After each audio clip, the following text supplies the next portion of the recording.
Hello, come read the scriptures with me as I share on this particular topic. Who is responsible for the running of the church? Who is responsible for the provisions of running the church? Is it the church members? Is it the pastors? Is it the leadership? Let's find out from the stories from the scriptures, from one of the miracles of Jesus and what Jesus did. Yeah. In Matthew chapter 17, verse 24 to 27. You can read through. I'll just give a summary of the story because it's a bit long. In Matthew 17, 24 to 27, and it's about the coin in the mouth of the fish. That's the title of the miracle, a rare miracle that is not commonly talked about. And we see the tax collectors coming to Peter and they ask Peter, does Jesus pay the temple tax? And this was a yearly tax that was paid in the land. I think like the way we pay for the licenses, for the buildings, for the businesses. This was a yearly tax for the temple. It was paid 2 drachm coins. And Peter answered, yes, he pays. And he went right inside where Jesus was. And before he could even speak, Jesus asked him, who do you think the kings of this world collect tax and duties from? From their children or from the others? And Peter answered, the others. And here I see it clearly plays out that Jesus was referring to God as our king and we are his children. Can God ask us as his children tax or to pay duties? Of course no, because he is the owner of everything. Like the same way a king cannot ask his child to pay the tax of the land, because the child is as good as him. The child and him have, there's no difference, they are the same. The same way, God will not demand tax or duties from us. Yeah, let's see what Jesus told Peter: to avoid offense, go to the lake, cast out the net, fish out the first fish that you get, open its mouth, and you will get a 4 drachma coin. And take this coin, come with it, pay 2 for you and 2 for me. And from this chapter, it plays out clearly who is responsible to pay the temple taxes. Like today, who is responsible to pay the church expenses? Who is responsible to pay, to run the expenses in the church? And I can clearly say it's the church leadership, not the members, not the congregants. It is from the leadership. If God burdens you with a vision to start a church, to start a temple, yeah, you are responsible of devising ways, or you are responsible for the running, the financial running of that institution. It's not upon anyone else, because the giving, it's supposed to be voluntary. It's sharing,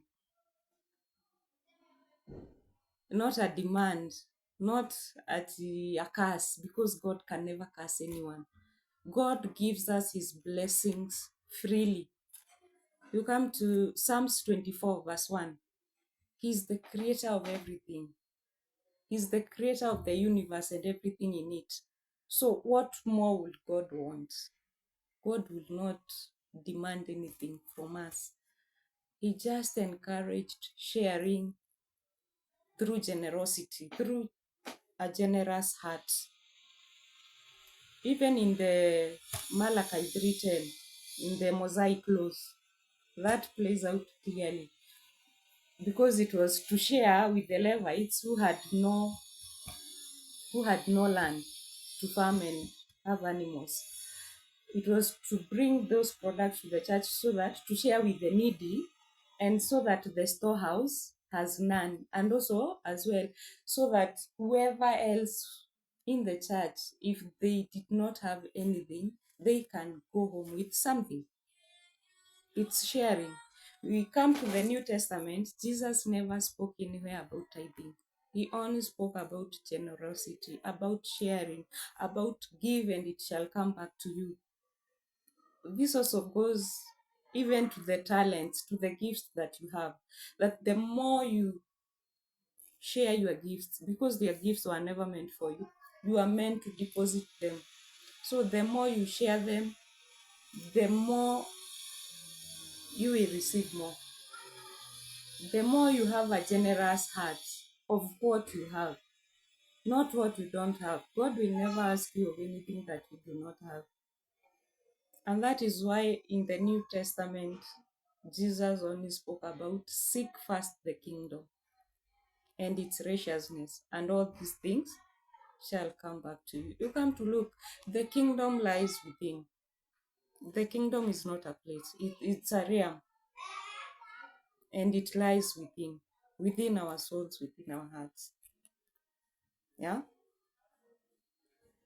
So the idea of giving, we shall expound more on giving. In the next video, let's see what happened from the scriptures when a lady went to a man of God and she had a debt. What did the man of God say? But here from this particular chapter, Jesus responds, and from his miracles, he responded only to urgent, pressing needs.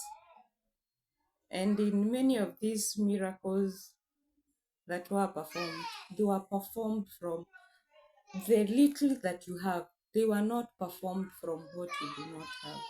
So God will never ask you for what you do not have. He will work with the little that you have and multiply it.